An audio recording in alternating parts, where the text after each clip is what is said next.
Hi everyone. तो finally start करने जा रहे हैं कंप्लीट एनसीईआरटी सीरीज को, जिसमें से आज कवर करेंगे हिस्ट्री का जो क्लास 6 का पहला चैप्टर है, what where how and when. ये जो क्लास का टॉपिक है, कंप्लीट चैप्टर को डिटेल सॉल्यूशन के साथ डिस्कस करेंगे।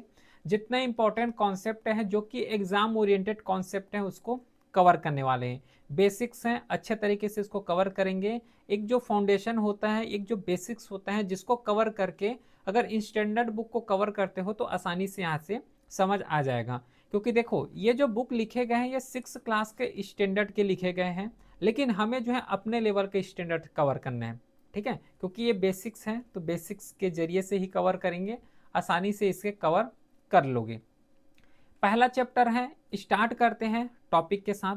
अब इसमें से पहला जो टॉपिक आता है वो डेट के बेस में आते हैं और इसे जो है लास्ट में दिए गए हैं। ठीक है, तो जैसा बुक में सीक्वेंस है उसी के सीक्वेंस वाइज कवर करेंगे, बड़े आसानी से समझ आ जाएगा।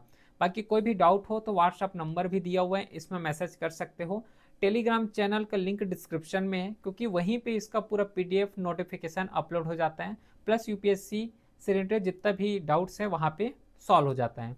तो देखो, पहला जो क्वेश्चन है कि how do we know about the past, क्योंकि यहीं से जो है हिस्ट्री का ये जो चैप्टर है वहां से स्टार्ट हुआ है कि how do we know about the past. अब देखो, उस समय अगर बात करोगे तो ऐसे तो कोई टीवी नहीं थे, न ही न्यूज़पेपर थे या फिर रेडियो थे जिसके थ्रू हमें पता चल जाए कि पास्ट के बारे में ये था। पहले के लोग जो है इस तरीके से कपड़े पहनते थे, पहले के लोग जो है ये काम करते थे। उतना बारे हमें जो है पता नहीं है, क्योंकि उस समय न टीवी थे न रेडियो थे। लेकिन जो है अभी के बारे में अगर डिस्कस किया जाए तो अभी जो है हर एक इक्विपमेंट, हर एक मॉडर्न फील्ड से जो इक्विपमेंट है ये हमें पता है। ठीक है, तो how do we know about past का इसका सिंपल सा वही मतलब है कि यस्टरडे अगर जानना है, ठीक है, अगर यस्टरडे जानना है तो रेडियो कवर करो, टीवी से पढ़ सकते हैं कि यस्टरडे या फिर कल क्या हुआ था। न्यूज़पेपर आ रहा है तो न्यूज़पेपर से हमें पता चल जाता है कि पहले जो है या फिर कल जो पास्ट में क्या क्या घटना घटित हुए हैं। लेकिन अगर जो है लास्ट ईयर को पता करना है, देखो यहाँ पे यस्टरडे और लास्ट ईयर इसमें बहुत ज़्यादा डिफरेंसेस हैं, इस पॉइंट को ध्यान में रखना। यस्टरडे तो नॉर्मली कल हो गया, जैसे कि आज है, आज का जो है एक दिन पीछे यस्टरडे हो गया। लेकिन हमें 100 साल या फिर 1000 साल 2000 साल इसके बारे में अगर पता करना है तो ये मेमोरी ऑफ पीपल काम आते हैं। मतलब एक जनरेशन से सेकंड जनरेशन से जो पास आउट होते आ रहे हैं वहां से इसको पता चलता है। लेकिन ये तो लास्ट ईयर हो गया, और लास्ट ईयर से और पीछे जाना चाहोगे, है ना, जैसे कि 1000 तक ईयर तक बात किए, अगर सपोज करो 5000 साल पुराना अगर जानना है तो उस केस में यूज किए जाते हैं historical sources and archaeology. Historical sources का मतलब होता है कि हिस्ट्री का जितना भी सोर्सेज मिले हैं, है ना, जैसे कि कोई पन्ना के फॉर्म में मिले हैं या फिर कोई पाम लीव के फॉर्म में मिले हैं। और नेक्स्ट आता है आर्कियोलॉजी। आर्कियोलॉजी का मतलब होता है कि जैसे कि कहीं पे पोट्री मिल गए, इंडस वैली सिविलाइजेशन से सपोज करो कि कोई पोट्री मिल गए, तो पोट्री को देख के ये आइडेंटिफाई किए जाते हैं, ये समझा जाता है कि वहाँ पे जो है इस तरीके से पोट्री का यूज़ किए जाते हैं। अगर वहाँ पे पोट्री में फैंसी टाइप का डिज़ाइनिंग है तो ये पता लगा सकते हैं कि उस तरीके की, या फिर फैंसी अगर डिज़ाइन है, फैंसिकल डिज़ाइन है, तो वो लोग जो है फैंसिकल डिज़ाइन की तरफ ज़्यादा जाते होंगे। अगर प्लेन पोट्री है तो प्लेन पोट्री से यह अंदाज़ा लगाया जा सकता है कि वो लोग जो है नॉर्मली प्लेन तरीके से लिविंग कंडीशन रहते होंगे। समझ पा रहे हो? तो इस तरीके से क्या है, यस्टरडे के लिए तो टीवी रेडियो है, लास्ट ईयर के लिए पीपल का मेमोरी है, वहां से पता चल जाता है। लेकिन अगर लॉन्ग एगो पता करना है तो उस केस के लिए हिस्टोरिकल जो सोर्सेज होते हैं, आर्कियोलॉजिकल सोर्सेज होते हैं, उसका जानना बहुत ज़्यादा जरूरी है। क्योंकि हिस्ट्री को रिकंस्ट्रक्ट ही किए जाते हैं यूजिंग बेस्ड ऑन एविडेंसेस, ध्यान में रखना। यहाँ पे अगर हिस्ट्री को कवर करना है तो लास्ट ईयर की जरूरत नहीं है, क्योंकि लास्ट ईयर केवल पीपल का जो मेमोरी होते हैं उसके बेस में पता लगाए जाते हैं। लेकिन जो हिस्ट्री को कंस्ट्रक्ट करना है तो उसके लिए एविडेंस की जरूरत होता है, मेमोरी की जरूरत यहाँ पे नहीं होते हैं। लेकिन एक माइंड में और डाउट आएगा, क्या डाउट आएगा कि what can we know about the past, कि हमें कैसे पता चला कि पास्ट होता क्या है। ठीक है, एवरीडे लाइफ, जैसे कि अगर फूड हैबिट के बारे में पता लगाना है तो कैसे कवर करोगे, क्लॉथिंग के बारे में पता लगाना है, या फिर जैसे कि सोशल ग्रुप अभी हम लोग पढ़ते हैं, जैसे कि कवर करते हैं कि जो एंशियंट इंडिया के लोग थे वो हंटर थे, गैदरर थे, हडर थे, फार्मर थे। तो हमें पता कैसे चला कि ये लोग जो हंटर थे, गैदर थे।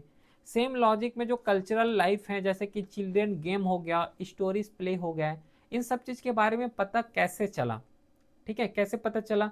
तो देखो इसका थोड़ा सा आंसर देखो, एनसीईआरटी में तो उतना डीप में नहीं है, लेकिन हम लोग एग्जाम ओरिएंटेड कवर कर रहे हैं। तो देखो जैसे कि हमें कैसे पता चला कि क्लोथिंग इस तरीके से पहनते थे, इसका बेस्ट एग्जाम्पल है जब इंडस वैली सिविलाइजेशंस को अगर कवर करोगे तो वहां पे एक जो है पृष्ठ आएगा, तो पृष्ठ के जो है राइट साइड देखोगे तो वहां पे इस तरीके से सॉल लगा हुआ है। तो यहाँ से क्लोथ का एक जो है पता चल सकता है, पता कर सकते हैं कि वो लोग जो है इस पैटर्न के क्लोथ पहनते होंगे, है ना। चिल्ड्रन गेम यहाँ पे लिखा हुआ है, तो इंडस वैली सिविलाइजेशन से ऐसे स्मॉल स्मॉल टेराकोटा मिले हैं, उस टेराकोटा से यही तो एज्यूम किया जा सकता है कि ये लोग जो है एज है ना चिल्ड्रन गेम्स के पर्पस के लिए इसको बनाते होंगे, इस तरीके से ये भी पता चल सकता है। तो ये कुछ यहाँ पे इंपॉर्टेंट फैक्ट्स हैं, इंपॉर्टेंट जो है एविडेंसेस हैं, जिसके थ्रू पता चलता है कि हिस्ट्री थे और इस तरीके से वो लोग जो है अपना जीवन यापन करते थे। लेकिन जो है जीवन यापन तो करते थे, लेकिन कहाँ करते थे, ऐसा तो नहीं कि माउंटेन एरियाज में जा रहे तो माउंटेन एरियाज में कर रहे हैं, है ना, या फिर पहाड़ी एरिया है तो पहाड़ी एरिया में जा रहे हैं, नदन ईस्टर्न स्टेट में जा रहे हैं, ऐसा नहीं। वो लोग भी जो है जब लिव करते थे एक प्रॉपर लोकेशन में लिव करते थे, है ना, अपना जीवन यापन सस्टेन करते थे। जैसे कि एक फेमस एग्जाम्पल है नर्मदा वैली। नर्मदा वैली कहाँ पे है, यहाँ पे देखो, ये जो है नर्मदा रिवर है, तो यहीं पे नर्मदा वैली है ना। तो नर्मदा वैली का लोकेशन यहाँ पे, तो यहीं पे जो है लोकेटेड थे सबसे पहले जो सिविलाइजेशंस बनाए गए थे। तो human habitations for thousands of year जो है, hundreds of thousands of year यहीं पे लिव करते थे। क्यों यहीं पे लिव करते थे, क्योंकि देखो रिवर वैली है, नर्मदा रिवर है, तो सबसे पहले जो वाटर का अवेलेबिलिटी है वो इजी तरीके से मिल जाएगा, है ना। उसके बाद जो है वाटर का तो अवेलेबिलिटी है, लेकिन उसको तो खाने के लिए कुछ चाहिए, तो खाने के लिए जो है यूज करते थे फिशिंग, फिश को सबसे ज्यादा पसंद करते थे। तो फिशिंग कहाँ से मिलेगा, रिवर में मिलेगा। तो इसलिए जो है कुछ ऐसे रीजन है जिसके थ्रू जो रिवर के बैंकमेंट एरिया है वहां पे ही इसका लोकेशंस देखने को मिला है। अर्ली ह्यूमन जो है स्किल्स जो है गैदरर थे, यहाँ पे स्किल वर्ड जुड़ा हुआ है, ध्यान रखना।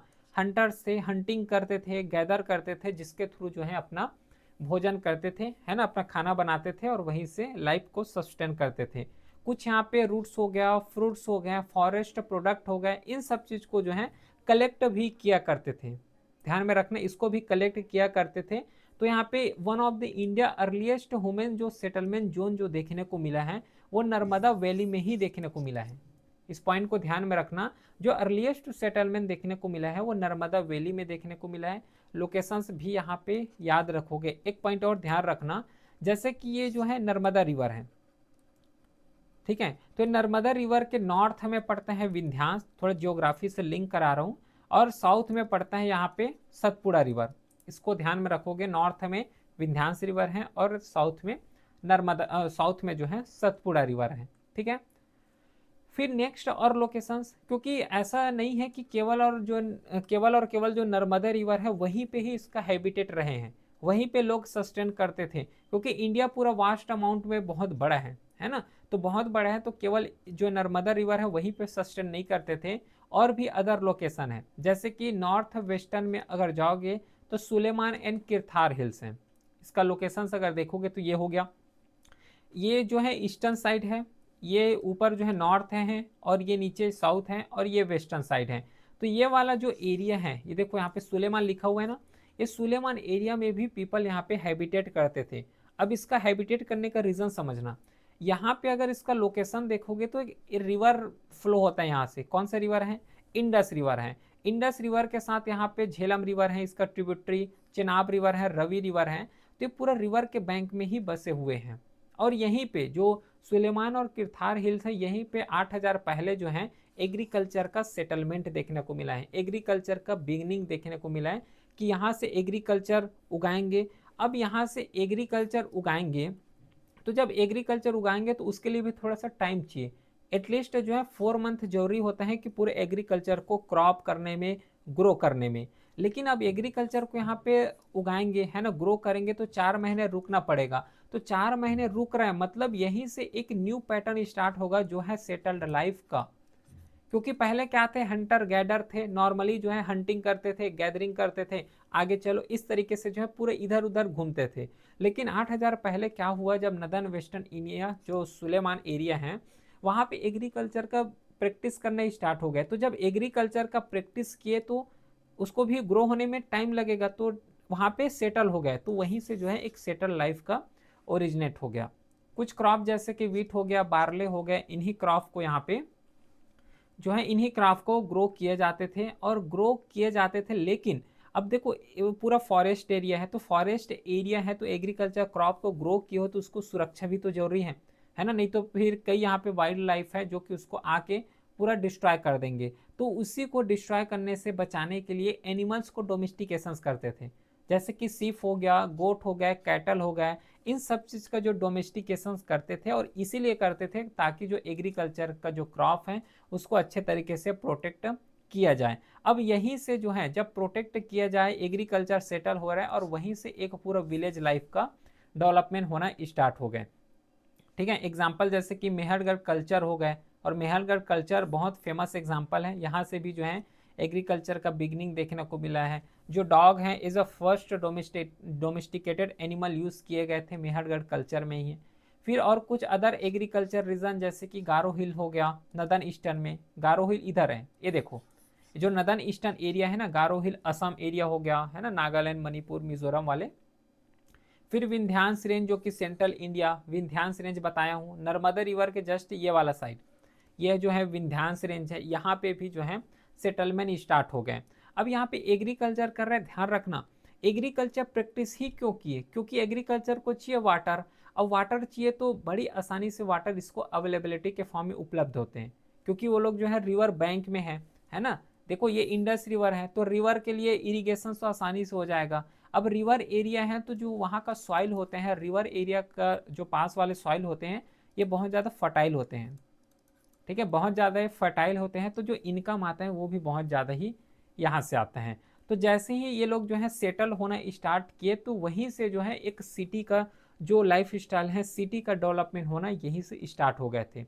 अराउंड 4700 ईयर्स एगो से ही जो है सिटी का ओरिजिनेट होना स्टार्ट हो गए थे, और फर्स्ट सिटी के फॉर्म में देखे गए थे इंडस वैली सिविलाइजेशंस को। ठीक है, अर्ली सिटी जो फ्लरिश हुए थे इंडस रिवर में, और उसका कुछ स्मॉल ट्रिब्यूटरी हैं जैसे कि झेलम हो गया, है ना, झेलम हो गए, चेनाब हो गए, रवि रिवर हो गया, फिर ब्यास रिवर हो गए। और इन्हीं रिवर के बीच जो है एक एग्रीकल्चर के फॉर्म में या फिर एक विलेज लाइफ के फॉर्म में सेटल हुए, जिसका नाम है इंडस वैली सिविलाइजेशन। देखो यहाँ पे हड़प्पा मोहनजोदड़ो सिविलाइजेशन लिखे गए हैं, और इसका भी जो हड़प्पन सिविलाइजेशन है, इंडस वैली सिविलाइजेशन है, इसका भी जो है थोड़ा सा अगर फीचर देखोगे तो देखना यहाँ पे जो है पूरा प्लान सिटी बनाए गए थे। मतलब जो इंडस वैली सिविलाइजेशन जो सेटल लाइफ रह रहे थे वो लोग भी पूरा अच्छे तरीके से सिटी को प्लानिंग करके रखे थे।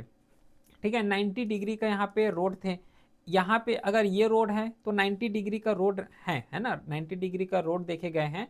अब इस रोड के अगल बगल जो है पूरा होम टाउन यहाँ पे सेटल थे, तो पूरा प्लानिंग स्ट्रक्चर था, प्लस जो ड्रेनेज सिस्टम जो है बहुत अच्छे तरीके से बूस्ट किए गए थे। ड्रेनेज जैसे कि बनाए गए थे तो उसके ऊपर जो है इस तरीके से ढक दिए जाते थे ताकि जो सैनिटेशन है उसको अच्छे तरीके से कवर किया जा सके। और जो घर बनाने के लिए जो यूज़ किए जाते थे वो ब्रिक का यूज़ किए जाते थे, और ब्रिक ऐसा नहीं कि नॉर्मल ब्रिक, यहाँ पे मड ब्रिक का यूज़ किए जाते थे, पका पकाया हुआ जो ब्रिक आते हैं जो ठोस होते हैं ज़्यादा, तो उसका यूज़ किए जाते थे।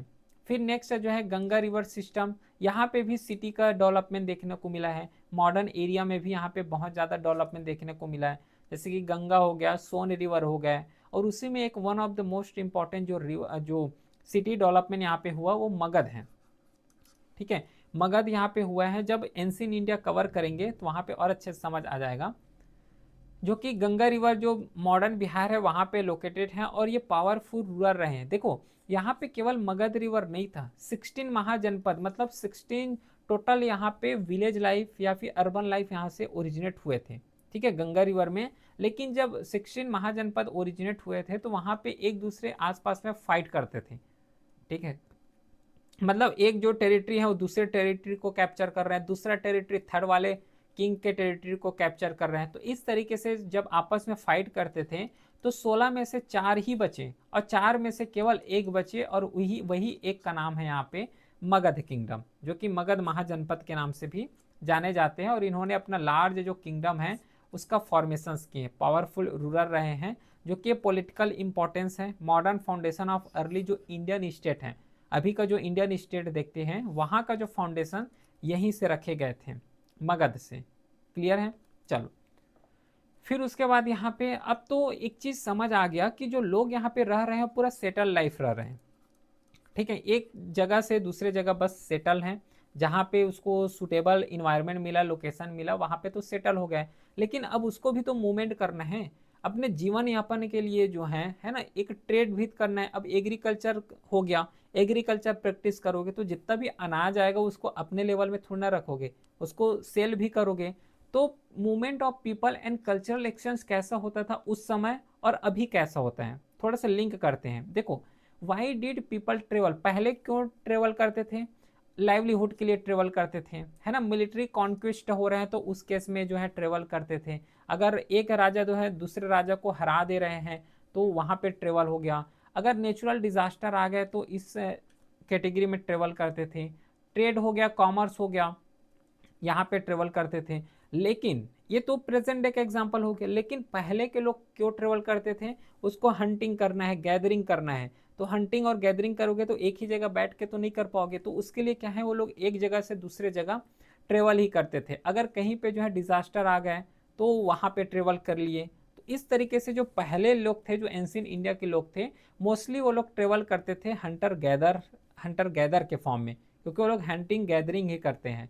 लेकिन अभी जो है एट प्रेजेंट देखोगे तो माइग्रेशन टर्म यूज़ किए जाते हैं। क्यों किए जाते हैं? जिससे जो जो एजुकेशन है तो एजुकेशन अच्छे तरीके से मिल जाए, इसके लिए माइग्रेशंस करते हैं। उसी के साथ अदर, जैसे कि कोई जॉब लग गया तो जॉब के लिए माइग्रेशंस करते हैं। ठीक है, अगर कोई नेचुरल डिजास्टर आ गए तो उसको इवोक्वेशंस करने के लिए रिहेबिलिटेशंस करते हैं। ठीक है, तो इस तरीके से कुछ इंपॉर्टेंट यहाँ पे पीपल्स हैं जो कि ट्रेवल करते हैं। उसी के साथ जो है इम्पैक्ट ऑफ मूवमेंट। अब देखो, एक जगह से दूसरे जगह यहाँ पे जा रहे हो तो उसमें इम्पैक्ट तो होगा ही होगा, प्लस यहाँ पे natural frontier and external contact भी दिए गए हैं। इसका मतलब क्या है, समझ पा रहे हो? देखो, अगर एक जगह से दूसरे जगह माइग्रेशन कर रहे हो, ठीक है, एक प्लेस है तो इस एक प्लेस से दूसरे जगह प्लेस में अगर माइग्रेशन कर रहे हो तो सबसे पहले जो कल्चरल एक्सचेंज है वो बहुत अच्छे तरीके से होगा। ठीक है, यहाँ का जो नॉलेज है वो यहाँ पे ट्रांसफर करोगे, एक कल्चर दूसरे कल्चर को यहाँ पे बहुत अच्छे तरीके से एमलगमेशन होता है। एक एरिया से दूसरे एरिया में जाओगे तो कल्चरल तो एक्सचेंज करोगे, एजुकेशन भी एक्सचेंज होगा, जो डिप्लोमेटिक रिलेशन है उससे भी अच्छे तरीके से यहाँ पे बना पाओगे।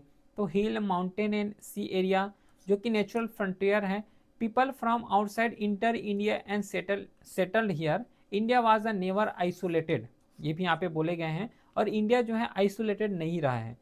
ठीक है, अदर कंट्री के लोग भी इंडिया में आए हैं, चाहे एंशिएंट इंडिया में देख लो चाहे मिडिवल इंडिया में देख लो। ठीक है, फिर इस 6 के जो एनसीईआरटी है इसमें जो है एक लैंड के बारे में डिस्कस किए गए हैं कि भारत और इंडिया, ठीक है, या फिर हम लोग एट प्रेजेंट बोलते हैं भारत और इंडिया, तो इसका नाम पड़ा कैसे? ठीक है, तो इंडिया को अगर देखोगे तो इसे जो है सिंधु या फिर इंडस रिवर से डिफाइन किए गए हैं। क्योंकि देखो, ये इंडिया का लोकेशन हो गया, तो इंडिया के लोकेशन में यहाँ से जो है एक रिवर फ्लो होता है, इंडस रिवर, उसी को सिंधु रिवर भी बोलते हैं। तो जब 2000 साढ़े 2000 या फिर 2500 ईयर्स एगो जब ईरानियन और ग्रीक्स आए तो इन्होंने क्या है, जो इंडस रिवर को हिंदोस या फिर इंडोस बोलना स्टार्ट किए। ठीक है, जो ईरानियन और ग्रीक्स लोग आए उन्होंने इंडस रिवर को इंडोस बोलना स्टार्ट किए, हिंदोस बोल रहे थे। फिर लास्ट में जाके इंडिया का जो नाम पड़ा वो इंडिया पड़ा। ठीक है, और नेक्स्ट यहाँ पे भारत नाम क्यों पड़ा? पहला तो समझ आ गया कि इंडिया क्यों नाम पड़ा। सेकेंड जो है भारत नाम इसीलिए पड़ा क्योंकि भारत जो है मेंशन है, ऋग्वेद में मेंशन है, जो कि 3500 ईयर ओल्ड टेक्स्ट बुक है ऋग्वेद, और सबसे जो ओल्डेस्ट बुक कंसिडर किए जाते हैं वो ऋग्वेद ही है। और इसमें मेंशंस किए गए हैं कि जो भरत पीपल है, ठीक है, भरत पीपल से यहाँ पे भारत नाम पड़ा है इस तरीके से। ठीक है, ऋग्वेद से इसका सोर्सेज है, यहीं से इसको कवर किए जाते हैं। ठीक, चलो यहाँ तक अब हमें आई होप कि समझ आ गया होगा कि क्या यहाँ पे एनसीईआरटी में बोले गए हैं। बाकी अब थोड़ा सा डिटेल के साथ और कवर करते हैं कि जो पास्ट है, पास्ट के बारे में हमें एक्चुअल में पता कैसे चला, क्योंकि लॉन्ग ईयर एगो को बारे में पता चलना है ना, 5000 ईयर्स के बारे में पता चलना है। तो दो तीन यहाँ पे सोर्सेज हैं जिसके थ्रू हमें पता चले हैं। कहला कौन कौन सा? पहला जो सोर्सेज है वो मैन्यूस्क्रिप्ट सोर्सेज हैं। मैन्यूस्क्रिप्ट का मतलब होता है कि इस तरीके से जो पाम लीव है, ये पत्ते हैं, ठीक है। अब इस पत्ते में जो है लिखे हुए, हैंड से लिखे हुए हैं, तो अगर ये हमारे पास है तो इसको पढ़ के समझ सकते हैं कि ये जो पाम लीव है इसमें लिखा क्या है। क्योंकि पहले के जो हिस्टोरियन है या फिर पहले के या फिर 5,000 5,500 ईयर के जो लोग हैं, उस समय तो प्रिंटिंग पेपर स्टार्ट नहीं हुए थे, तो जो पाम लीव है उसमें लिखना स्टार्ट कर देते थे, ठीक है। यहाँ पे इसका मतलब होता है मेनू, मेनू का मतलब होता है हैंड, ठीक है। मेनू स्क्रिप्ट, स्क्रिप्ट का मतलब होता है लिखना और मेनू का मतलब होता है हैंड। तो जो हैंड से लिखे जाते हैं उसको यहाँ पे बोले गए हैं, ठीक है। कहाँ कहाँ पे लिखे जाते थे? जैसे कि पत्ते हो गए, पेड़ के पत्ते में लिख दिए। फिर जो पेड़ होते हैं तो पेड़ का जो बार्क होता है ना, ऊपर परत, तो ऊपर परत में लिख दिए। तो यहाँ पे मोस्टली लिखा करते थे। और कौन कौन सा सब्जेक्ट इंक्लूड करते थे? जैसे कि रिलीजियस के बारे में लिख लिए, किंग्स के बारे में लिख सकते हैं, मेडिसिन के बारे में लिखा करते थे, साइंस हो गया, इपिक, पोयम, प्लेस, इन सब चीज़ के बारे में लिखा करते थे। फिर जो लैंग्वेज का अगर थोड़ा सा देखा जाए तो प्राकृत हो गया, संस्कृत हो गया, तमिल हो गया, इन लैंग्वेज का जो है मोस्टली यहाँ पे यूज़ किए जाते थे। लेकिन ये जो लीव है इसका भी एक डिसएडवांटेजेस है। कौन सा डिसएडवांटेजेस? देखो, ये जो मैन्यूस्क्रिप्ट है एक तो हैंड से लिखे जाते हैं, इसमें कोई दिक्कत नहीं है। लेकिन ये जो पाम लीव है इसको प्रिजर्व करके रखना, लंबे समय तक स्टोर करके रखना है, बहुत ज़्यादा दिक्कत है। क्योंकि एक तो सबसे पहले बात ये पत्ता है। अब पत्ता में जैसे कि कीड़ा आ गए तो इस एरिया को कीड़ा खा गए, या फिर जो है बहुत लंबे समय तक रखे तो डिस्ट्रॉय होने का चांस बहुत ज़्यादा रहते हैं। तो इसी का एक अल्टरनेटिव और सोर्सेस लिए जाते हैं हिस्टोरियन के द्वारा, वो है इंस्क्रिप्शन। क्या होता है इंस्क्रिप्शन? ये देखो, इसे बोले जाते हैं इंस्क्रिप्शन।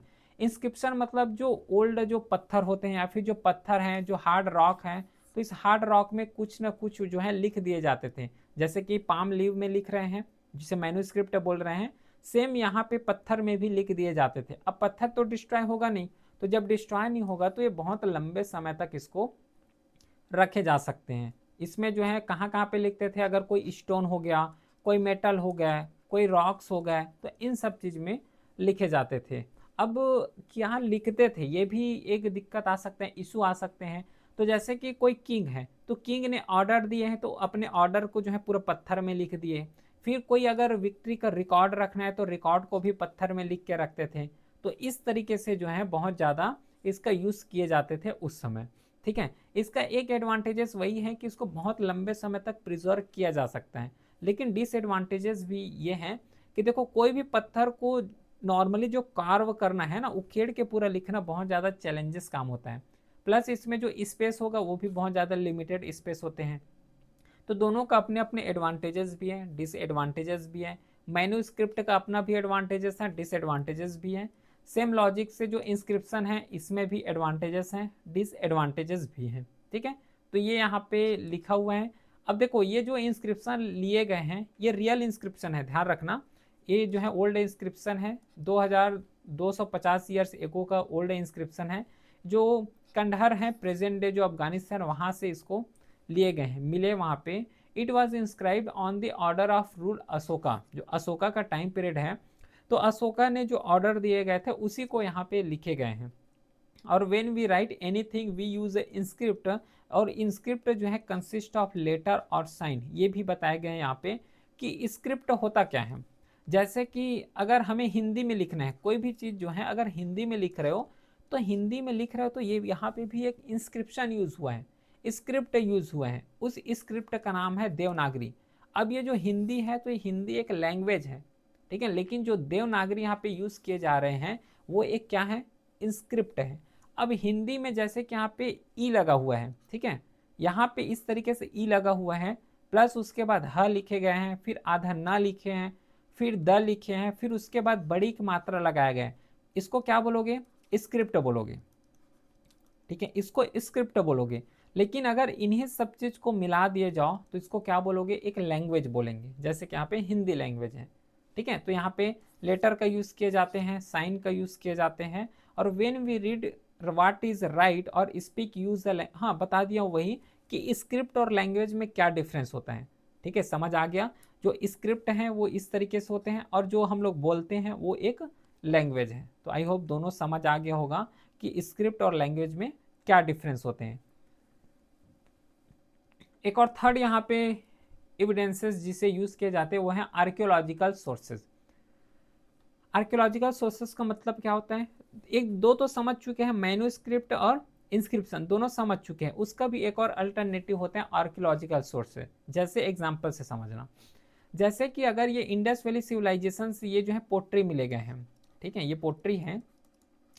अब ये पोट्री जैसे कि इंडस वैली सिविलाइजेशन से लिए गए हैं, तो इंडस वैली सिविलाइजेशन से लिए गए तो यहाँ पे डिज़ाइन किए गए हैं। तो डिज़ाइन किए गए थे तो यहाँ तक तो ये समझ आ रहे हैं कि जो वो लोग पीपल थे, जो इंडस वैली सिविलाइजेशन के जो पीपल रहते थे, वो लोग डिज़ाइनिंग में ज़्यादा जो है आगे थे। प्लस यहाँ पे कलर का यूज़ किए गए हैं, मतलब वो लोग कलर के बारे में भी जानते रहे होंगे। ये जो है आउटपुट निकाले जाते हैं एज अ हिस्टोरियन, हिस्टोरोग्राफी। तो जब स्टडी करते तो ये आउटपुट निकाले जाते हैं। अब इसके बाद सपोज करो यहाँ पे जो है एक पोट्री ऐसा मिला है जो कि बिल्कुल प्लेन है, सेकेंड पोट्री ऐसा मिला जो कि बहुत ही ज़्यादा फैंसी है। तो यहाँ से क्या ड्रॉ कर सकते हो कि जो पहला पोट्री जो प्लेन है वो लोग कॉमन पीपल यूज़ करते होंगे, जो सेकेंड पोट्री है जो कि बहुत ज़्यादा फैंसी है, हो सके ये लोग जो है जो इलाइट पीपल हैं, जो अमीर लोग हैं, वो लोग इसको यूज़ कर सकते थे, यूज़ करते हो रहे होंगे। तो ये कुछ यहाँ पे इंटरफेरेंस ड्रॉ किए जाते हैं दोनों के बीच। तो जो आर्कियोलॉजी है, आर्कियोलॉजी स्टडी यहाँ पे जैसे कि बिल्डिंग हो गया है ना, टूल्स हो गया, अगर कहीं पे वीपन मिला है, पोर्ट मिल गया है, ऑर्नामेंट हो गया, क्वाइन मिल गया है। तो अगर क्वाइन मिल गया तो क्वाइन में अगर कोई डीटी का यहाँ पे इमेज बनाए गए हैं तो इससे ये पता चलता है कि वो लोग वही गॉडेस को जो है ज़्यादा मानते रहे होंगे।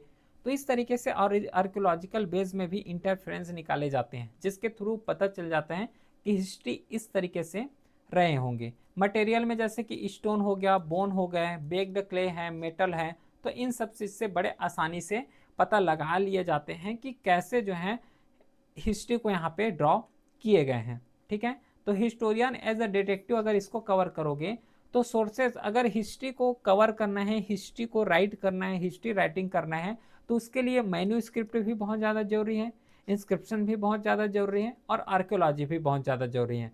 अभी जब ये तीनों को यहाँ पे एमलगमेशन किए जाते हैं, मर्ज किए जाते हैं, तब एक हिस्ट्री को यहाँ पे डिफाइन किए जाते हैं, ड्रॉ किए जाते हैं।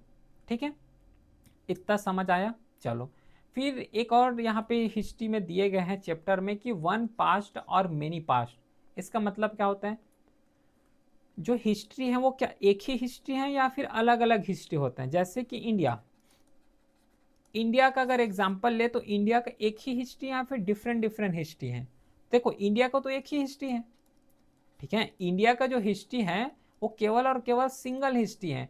लेकिन इंडिया में जो है बहुत सारा स्टूडेंट रहते हैं, बहुत सारा जो है इंडिविजुअल रहते हैं।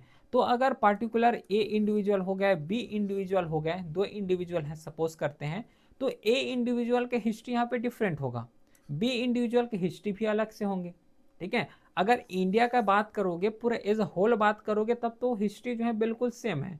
लेकिन अगर इंडिविजुअल बेसिस में बात करोगे तो हिस्ट्री बिल्कुल अलग हो जाएगा। ठीक है, क्योंकि ए पर्सन अलग है, बी पर्सन अलग है, तो ए पर्सन का जो हिस्ट्री होगा, कैसे उसका ओरिजिन हुआ है, किस तरीके से उसका एजुकेशन हुआ है, वो सब डिफरेंट होंगे। और बी कलर का एग्जाम्पल लोगे, बी इंडिविजुअल का अगर एग्जाम्पल लेते हैं तो इसका हिस्ट्री भी बिल्कुल अलग होगी। समझ पा रहे हो, तो वही चीज़ लिखे हैं कि डिफरेंट ग्रुप का जो हिस्ट्री होते हैं पूरा डिफरेंट होते हैं, जो उसका पास्ट है वो भी डिफरेंट होते हैं। किंग का हिस्ट्री अलग हो सकता है, फार्मर का हिस्ट्री बिल्कुल अलग हो सकते हैं। ठीक है, मर्चेंट का हिस्ट्री अलग है, जो क्राफ्ट पर्सन है उसका हिस्ट्री बिल्कुल अलग है। तो इस तरीके से यहाँ पे एग्जिस्टेंस होता है। तो याद रहेगा ये सब चीज़, जो क्रक्स हैं जो यहाँ पे बोले गए हैं, तो इस चीज़ को यहाँ पे अच्छे तरीके से याद में रखोगे। बाकी जो चैप्टर के लास्ट में दिए गए हैं वो अंडरस्टैंडिंग डेट, डेट को अब अंडरस्टैंड करते हैं। जैसे देखो एक लाइन ड्रॉ करते हैं, ये 0 पॉइंट है। अब इसी 0 पॉइंट को क्या बोले जाते हैं बताओ, इस 0 पॉइंट को बोले जाते हैं एनोडोमनी। एनोडोमनी तो अलग हो गया, इस 0 पॉइंट को यहाँ पे क्या बोले हैं, जो डेटिंग सिस्टम है, जो बीसी होगा वो बिफोर क्राइस्ट है, एडी होगा यहाँ पे एनो जो है डोमनी होते हैं। तो ये जो 0 पॉइंट है, अब इस 0 पॉइंट के जैसे आगे जाओगे, 0 मतलब 1 2 3 है ना, 4, इस तरीके से 100 साल हो गया, 200 साल है ना, 300 साल। तो इसी तरीके से करते करते हुए हम लोग कहाँ पे हैं, 2025 में हैं। ठीक है। तो जब जीरो के इस पार जाओगे, है ना, ये जीसस क्राइस्ट का बर्थ प्लेस को कंसिडर किए जाते हैं जीरो को यहाँ पे। तो जब जीरो के जैसे ही आगे चले जाओगे तो इसको क्या बोलोगे, एडी बोलते हैं, है ना, इसको क्या बोलोगे, एडी बोले जाते हैं। और एडी का सिंपल सा मतलब होता है एनो डोमिनी। एडी का मतलब होता है एनो डोमिनी, या फिर इसको बी सी ई, या फिर इसी को सीई भी बोले जाते हैं। जैसे कि हम लोग अभी कब हैं, 2025 में, सॉरी अभी हम लोग 2026 लग गया है, तो अभी 2026 में, तो 2026 एडी इस तरीके से बोलते हैं, है ना, या फिर 2026 बी सी ई, या फिर 2026 सी ई। तो इस तरीके से जो है डेटिंग होता है। लेकिन अगर इसके जस्ट पीछे चले जाओगे तो पीछे जाओगे तो यहाँ पे 1 2, जैसे कि इंडस वैली सिविलाइजेशन।